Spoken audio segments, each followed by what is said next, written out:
2 funerals in 2 chapters, guys. I don't know if I can take much more of this. We may not have known him for very long, but every single afro in One Piece deserves an equal amount of respect and mourning as every other afro that came before and beyond. It's like we're losing Brook here. Again! This will be One Piece chapter 942 titled The Daimyo of the Hakumai Region, Yasuo A, Shimosuke. Alright, we will do you proud, Daimyo Yasuo A. Okay, so the cover page this week features Charlotte Montdor hanging out with his books and some mice, pulling out some cheese from the World Cheese Encyclopedia while the mice are pulling out some wine from the World Wine Encyclopedia. I didn't know mice were lushes, but apparently that seems to be the case because they are downing this wine.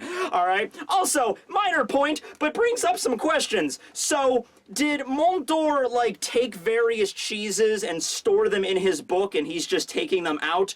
Or did Montdor just, like, go to a bookstore, buy the World Encyclopedia of Cheeses, and he could literally just pull anything he wants out of books, even if he didn't put them there himself with his book fruit? Because that's kind of OP. If that's the case, couldn't you just, like, go to, like, an armory, you know, book and just, like, oh, look at all these battleships and just, here's a battleship, here's a battleship, here's a tank, here's a cannon, you know? You probably put them in there himself and he's just delighting in a mid-afternoon snack, but it's good to theorize. Alright, so we start off the chapter with a flashback! Wano flashbacks! I've been waiting for this for a while. I mean, we got a few of them, but they're usually very few and far between, and whenever we do get them, they're usually a lot of characters in silhouette or in shadow, or they don't last very long, like we had, you know, we had, not Toko, Tama's flashback. I'm always kidding. Tama was like the little girl star of this arc at the very beginning, and then she kind of just got shelved, and now we have a new little girl star of the chapters, and that's Toko, so I always confuse the two. Especially because they're probably going to meet up at some point and be like, hey, were you horribly oppressed your entire life and forced into a servitude as well? Me too! Awesome! Let's be best friends! But yeah, in Tama's backstory, we learned about Ace a little bit, but that wasn't a very long one. Certainly there's going to be a much longer flashback at some point in this arc. We're going to find out all about how Orochi rose to power, how did Kaido get introduced into Wano exactly, what was the relationship between Orochi and Kaido, you know, how did Sukiyaki, Odin, you know, how did he eventually die, how did Odin die, like the actual particulars of that. But in any case, we cut back to an unspecified point in time, although it was definitely before 20 years ago, because this is a point in Wano's history where everything is flourishing, and you can see the environment is clean, it's not like polluted or anything, you don't see any smokestacks in the distance, they don't talk about Orochi or Kaido here. This actually takes place right after Odin got excommunicated by Sukiyaki. So remember what happened. Odin growing up was kind of a rambunctious kind of fellow, and Sukiyaki, who was the current shogun of the country, basically just kicked him out of the family. But then he rallied all of the courier region together, he took this lawless area and actually made it a relatively nice place to live, and he was welcomed back into the Kozuki clan, where he eventually rose to become a daimyo. So this takes place right after Sukiyaki, Odin's father, kicked him out of the family. So this is the Hakumai region. This is a region we haven't really seen yet in Wano, and we have Yasuo A there as the daimyo of the place, basically rallying the other samurai together, like, here in the Hakumai region, we have the sole port in all of Wano. We must guard it, you know, because at this point the country is still isolationist, so they probably allow, it's probably the way that Japan was isolationist. They weren't 100% isolationist in the sense that they did not allow any ships whatsoever to dock there. There were a few trading companies back in the day that had like special permission to, you know, trade with Japan. They could dock there, like the Dutch Trading Company and all that stuff. Look it up. But they weren't allowed to just like explore the island as they see fit. They were basically just like, okay, here's a port city. You can dock here. We can trade. You can maybe walk around the port area, but you're not allowed into the actual country. And there were plenty of other trading companies and plenty of other countries just in, you know, just at barge that Japan just, you know, protected, like, we're not allowing you entrance into our country. So probably something very similar here. Hakumai's Habu port is the only legit port in the entire country. All right, so there's other ways to gain access, like we saw with the Sunny. They, you know, swim up that waterfall and they kind of just beach themselves in the Curry region. But as for like a proper actual port into the country, that has to be the Habu port, which is in the Hakumai region. So Yasuo A is rallying together all of his like comrades. You know, we must defend it steadfastly, for we are the samurai of Wano. And everybody's like, you know, shouting like, yeah, Yasuo A, yeah, you're the greatest daimyo ever. And then Odin is there. Yeah, that's right. We get to see Odin. Apparently having been affected by the fog of silhouette, the same as Green Bull, because he's in silhouette. Although we can tell that he has very long flowing hair, so that's nice anyway. And we also get an idea for his personality, okay? At this point in his life, he seems to be kind of like the goofing off kind of character, you know? He's not really taking anything too seriously. Yasuo A tells him, like, oh, you're moping in the corner because your father kicked you out. This is no time to be moping. You need to get back up on your feet and rubba, rubba, rubba. And Odin's basically sitting there. This is Odin's attitude. His attitude, the way it's depicted here, is basically like, yeah, my dad kicked me out, so I'm not a Kozuki anymore, so I'm free, I can do whatever I want, you know? Yasuo A is actually kind of the voice of reason here, and you can actually see how he probably motivated Odin to unify Curry and to get back into good graces with the Kozuki clan. It was probably because of a lot of Yasuo A's encouragement that managed to get him there. Because he's talking about how he's like, hey, just because your father excommunicated you doesn't mean he hates you. It's more of like a tough love sort of thing, you know? Because you were not acting appropriately. He wants you to know about the country. He wants you to feel respect for it and be like a proper samurai and everything. That's why he kicked you out. So what you need to do is you need to show him that you can change and you can better this country, and then you will be welcome back, and you are still the shogun's son. Never forget that, you know? So that's the way he was viewing it. And so he's kind of like giving, you know, Odin a little bit of tough love as well. He's like knocking him on the head a few times, like, come on, get off your ass, let's do stuff. I'm like, okay, fine, quit hitting me, jeez. So that was their relationship, and that's also why Yasuo A as a daimyo was regarded as, you know, very I mean, he was a strict guy, like said last chapter, but he wasn't mean. He wasn't cruel like Orochi was, most certainly not. He was just like, okay, gentlemen, we are guarding Wano. We must do it with, you know, we have to do it with, you know, strength and power in order to protect the place, okay? And also same thing with Odin. He's like, come on, get up, let's do this, let's go.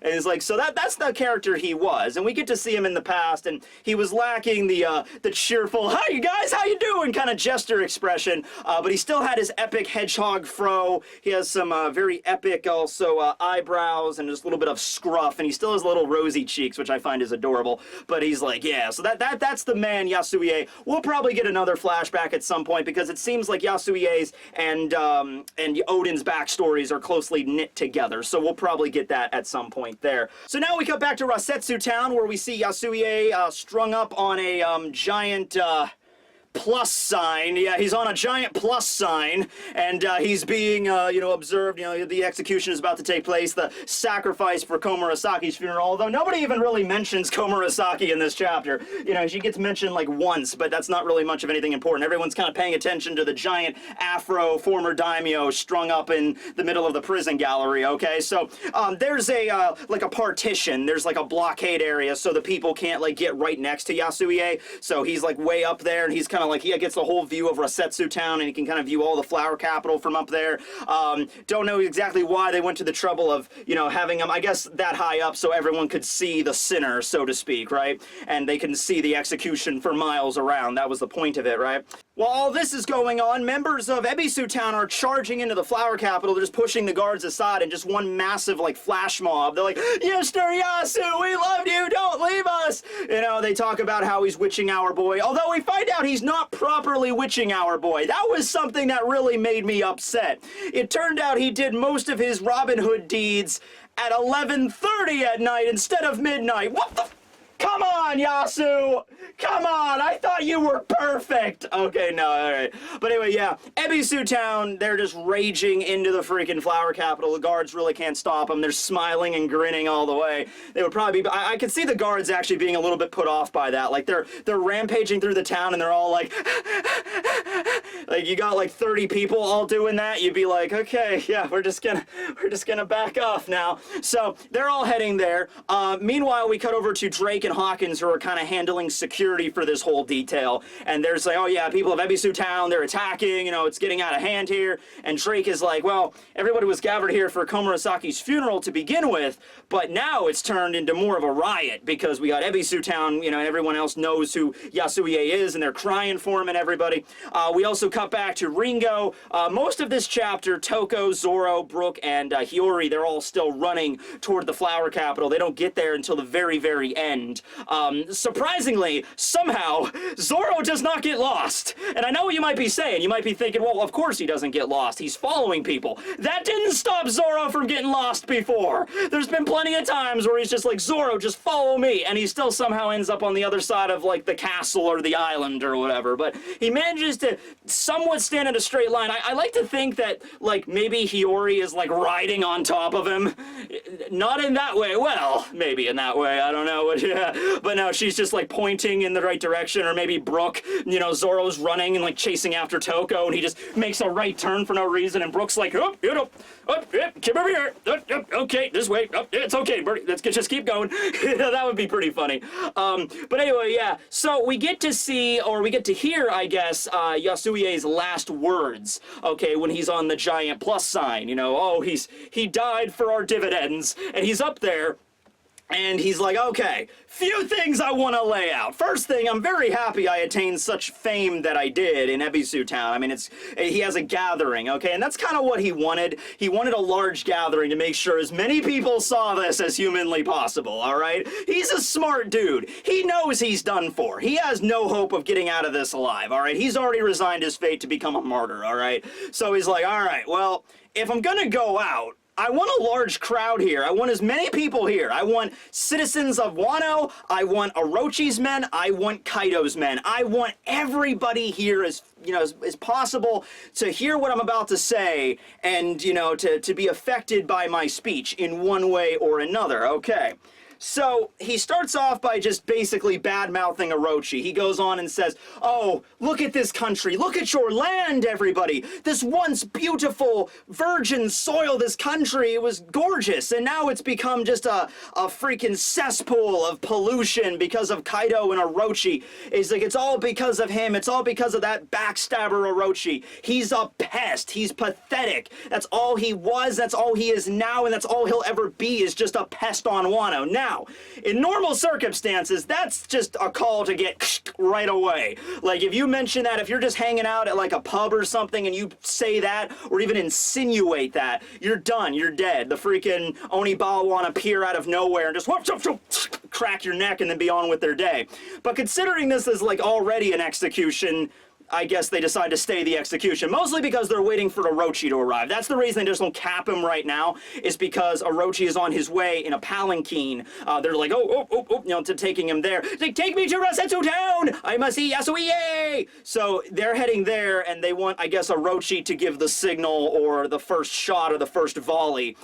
So that's why they're not really touching him yet. The Onibawan, like the ninja, are there also. So, you know, they could if they wanted to, but they don't. So he's like, yeah, he's a greedy fool and everything like that. Then he goes on to talk about the picture puzzle. Sorry to knock you down there, Komurasaki. Talks about the picture puzzle next. And he's like, you know, I wanted to inspire hope to everyone here. I wanted everyone to know that everything was going to be okay. I wanted to lighten the spirits up of everyone in Ebisu Town and all that stuff. So I came up with this as a joke, as a lie. So he insinuates that he's the one that made all of these, and he passed them around all over the country, and he's like, it's nothing more than just a lie. The Kozuki clan is dead and gone. They've been gone for 20 years. Of course they've been gone for 20 years. Because you got to keep in mind, the only people that actually believe in Toki's prophecy that the Kozuki clan are going to come back, the only people that actually believe in that are, well, the people that are part of the prophecy themselves, you know, like Kinemon and everybody, but also Orochi. And Orochi, though, so even though he's correct in, you know, fearing that prophecy, everybody else in the country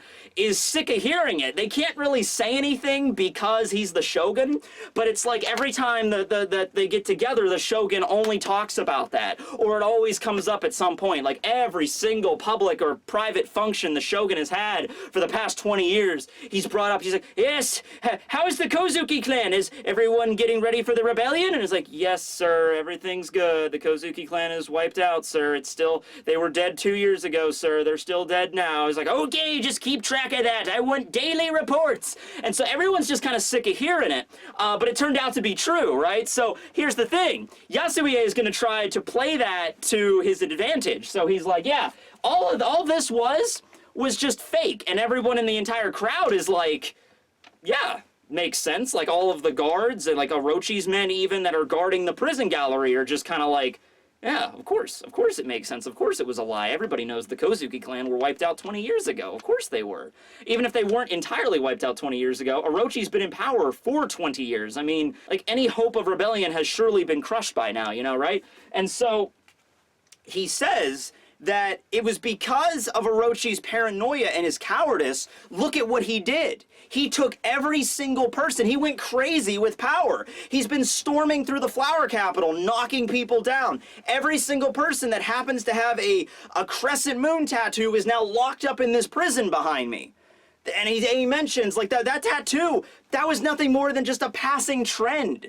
People going around getting tattoos on their ankles. And just for that single reason alone, he's capturing people, knocking them down, tearing open houses, ripping apart families, and throwing people in prison just because they happen to have a tattoo on their ankle. And everybody in the entire area is just like, yeah, that is kind of bullshit, isn't it? I love this. I love this. Man is a genius. He's just like, yeah, I'm gonna put those seeds of doubt. Everybody's already been thinking it. All of Orochi and Kaido's men have already viewed him as like a paranoid, you know, just like, oh, I'm scared of something. I'm scared of ghosts. You know, that's how they always viewed Orochi. They just couldn't say anything. But even the guards are starting to peep up. The guards are like, oh, man.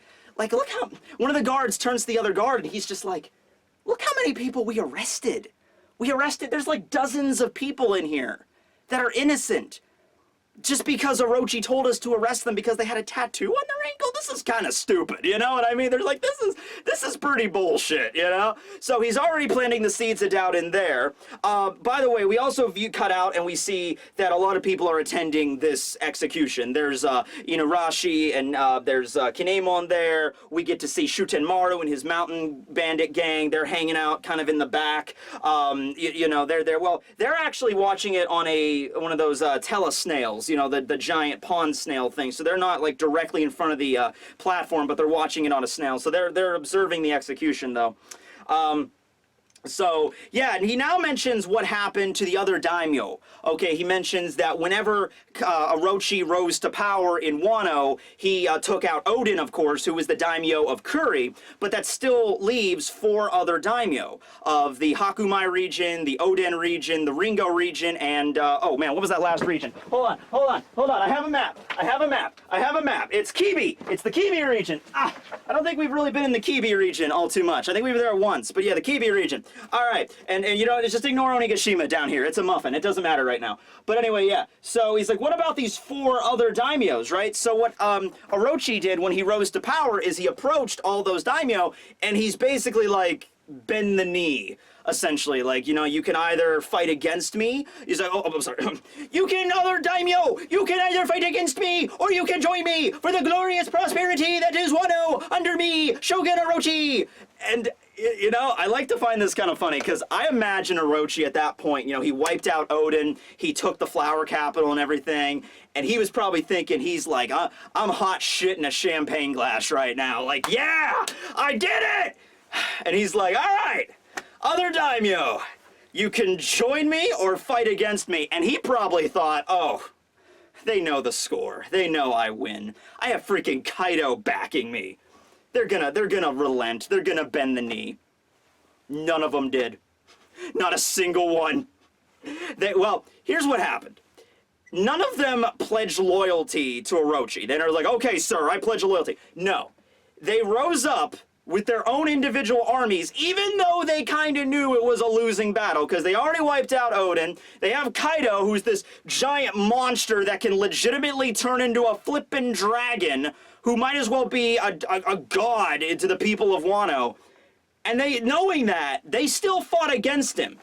And presumably, the other three daimyos, the daimyos of the Odin, the Kibi, and the Ringo region, all died in the process. It was never expressly said they all died, but it's implied that, yeah, they couldn't hope to fight against Kaido, and they didn't bend the knee. So Kaido's attacked, and Orochi's forces just wiped out the other daimyo. Now, as for Yasuo, I think he fought maybe for a little bit, but when he realized it was kind of a losing battle, he ran and hid. All right, stop right here. Minor correction from future Tekking.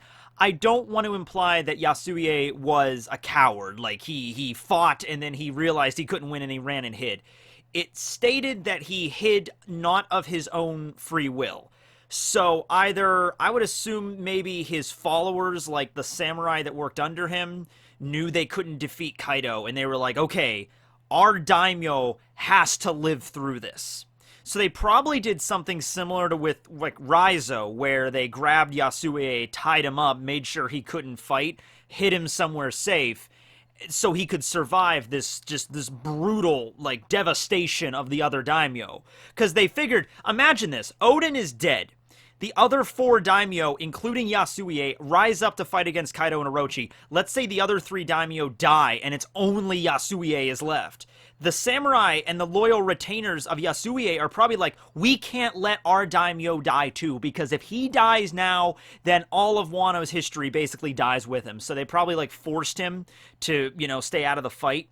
And by the time he could get freed, it was too late. Like, the armies were already devastated. He didn't have armies anymore, and he just decided to take up his position as the Buddha of Ebisu Town. That's the better way to put it. But now here, at his last moments on this earth, he's like, yeah, no, I'm not going into that gentle goodnight. I'm not doing it peacefully. I'm not doing it without saying my piece, okay?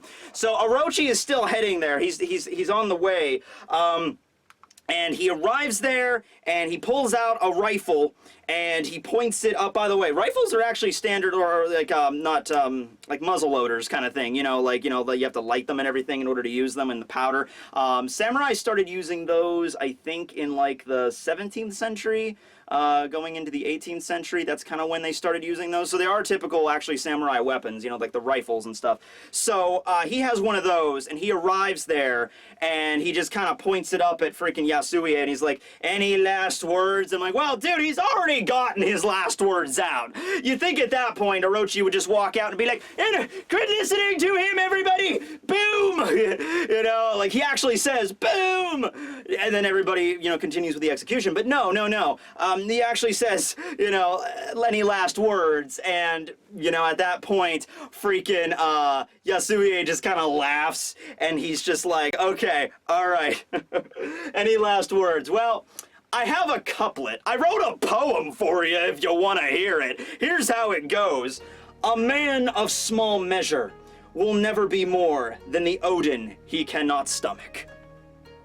Sign out, everybody! Later!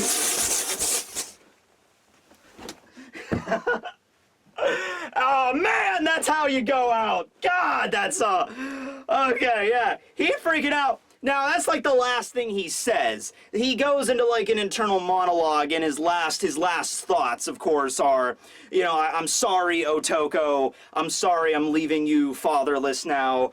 He talks about Momonosuke, and we cut back over to Odin with Big Mom and everybody, and Momo arriving at the prison, and he's talking about Momo, and he's like, Momo, you are the rightful shogun. You are the rightful ruler of this land. I have high hopes for you. He also is like, I've done all I can about the rebellion. I hope I've helped you out.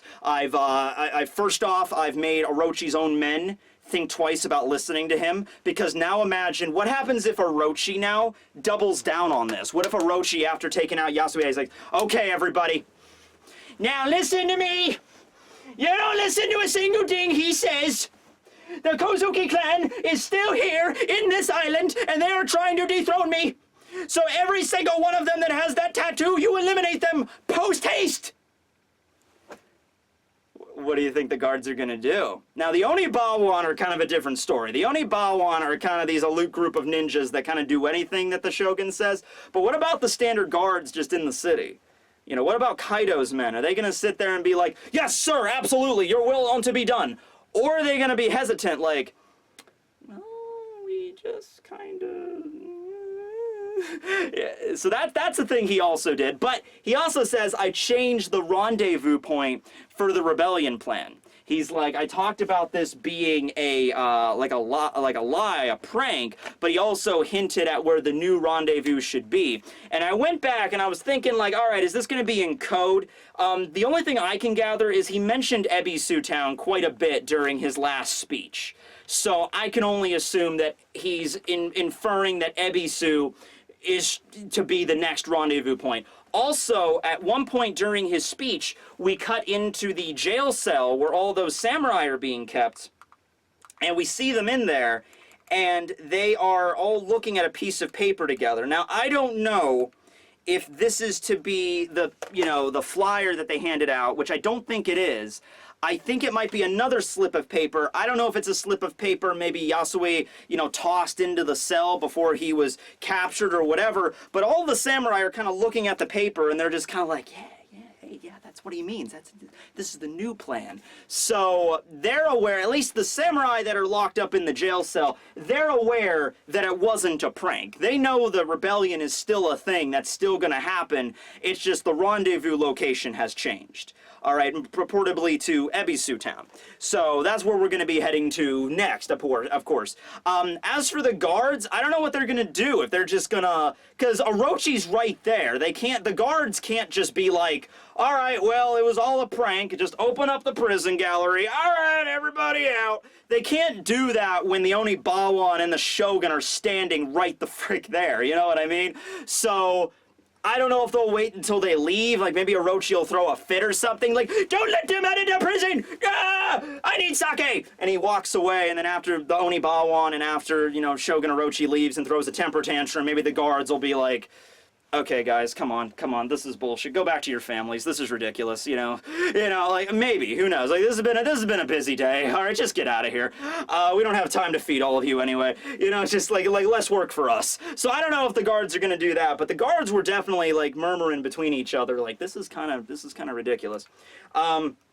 So at this point, Toko and Zoro and everybody from Ringo arrives at the end of the chapter, and right when he is executed, that's when, you know, Toko looks up and sees her dad, and just, oh my god, Dad! And they're all smiling and crying at the same time. Everybody from Ebisu Town is, because that's just the only expression they have at this point, and when they're crying, Zoro kind of looks at everybody, and you can imagine this is kind of trippy. You know, like, this is somebody everybody's vaunting as, like, a national hero, and he's a saint, and he's a Buddha, and he helped us so much, and he just got riddled with bullets, firing squad style, and just, you see him, like, drop off of the holy plus sign onto the ground, and just blood everywhere, and everybody's like, and Zoro's looking around at this madness, and just being like, what the you guys doing? Like, he's like grabbing people. He's like, what are you doing? A man is just dead here. Why are you laughing, or what are you smiling for? And Hiyori kind of grabs Zoro and pushes him off to the side and kind of hugs him and just like, no, you don't understand, okay? This man, you know, Orochi, he took away everything from these people. Literally everything. Like, these smiles that Yasu gave them, that's them broken. You know, that's all they have left. You know, all of the things have been taken by the smiles of Kaido. See what it did there? Bam! How long was that? You get it? The smiles, as in the artificial devil fruit, the smiles have taken away everything but their smiles, but they're not real smiles, they're fake smiles. You see it? That was something that was set up like pre-time skip. Like, remember that? Remember back in freaking Sabaody with the auction house, and Doflamingo was on the Den Den Mushi talking to Disco, and he was just like, you know, slaves are out, Disco, smiles are in. And you're like, okay, why are they calling them smiles? It's like, oh, okay, because of the Jolly Roger that Doflamingo has is that smiley face with the cross out between it. Like, oh, is that the reason? But then you get a double reason. You get like another meaning here. So just keep piling on that symbolism or those metaphors there, Oda. Okay. Yeah, it's like their sadness, their pain, they are truly just ravaged by the death of Yasuo A, but they can't show it. That's what's so messed up about this. That's what this land has become, where they've stolen, like, even their way to express these emotions, where they can't do it anymore. And so Hiyori just looks up, and she is properly crying. She's not putting on a smile. She's crying her eyes out into Zoro, and, you know, just like, it's because of Kaido and his smiles that they're doing everything. It's all Kaido and Orochi's fault. She's just bawling into Zoro, and Zoro is just kind of looking there, just like, break next week. Okay, it's fine, it's fine. You know what? It is fine, because do you guys remember that scene back at Sabaody where Zoro was walking down the street and Charlos was walking toward him and Zoro almost lopped off his freaking Tenryubito skull? Remember that? Remember that, you know, and then Jewelry Bonnie had to jump in lolly form and save him? All this crap going around Zoro right now, and you can tell Zoro, I mean, like, we didn't know Yasuo A for very long. All right, chapter, I think, 929 is when we first got introduced to him. This is 942. It's like 13 chapters. And, like, normally if a character gets introduced and 13 chapters later they die, it's just like, okay, we didn't get to know him. But you know what? I really do feel for his message and what he did.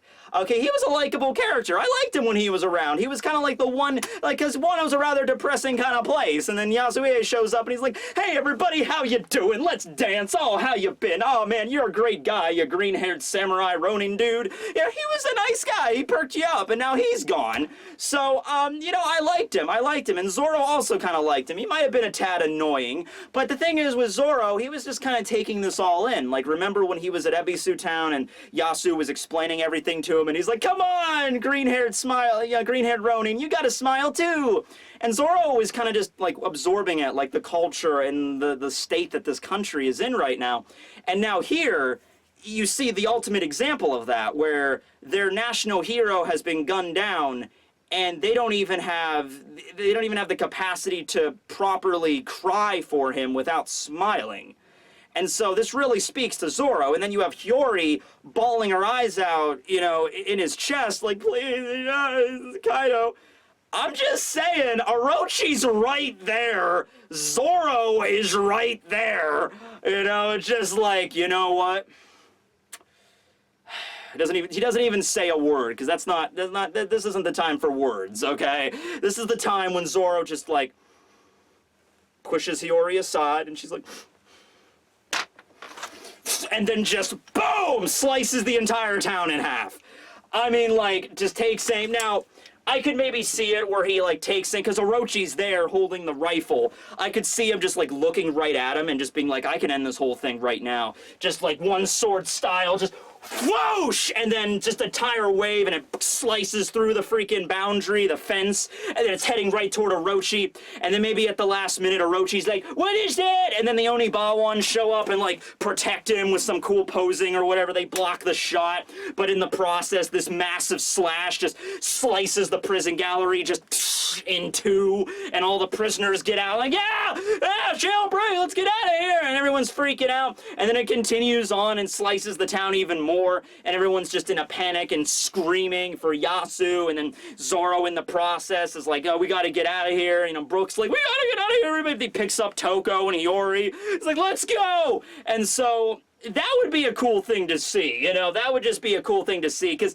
Zoro in this situation, I don't think he's going to be able to contain his rage for this moment. You know, I don't think he's just going to be able to do what Kinemon said and just like, don't attack him. Now, it's like, no. I think in this position, after everything Zoro's witnessed, he's going to be like, okay, screw this shit. Screw this. He's right there. I got a shot. You know, one freaking sword style. And, you know, this guy is a weak little pissant. I could just slice right through him right now. You know, no blockades are going to stop me. You know, so, Yeah, I think we're gonna see that. Orochi's, you know, he has the Onibawan, so he can be protected there.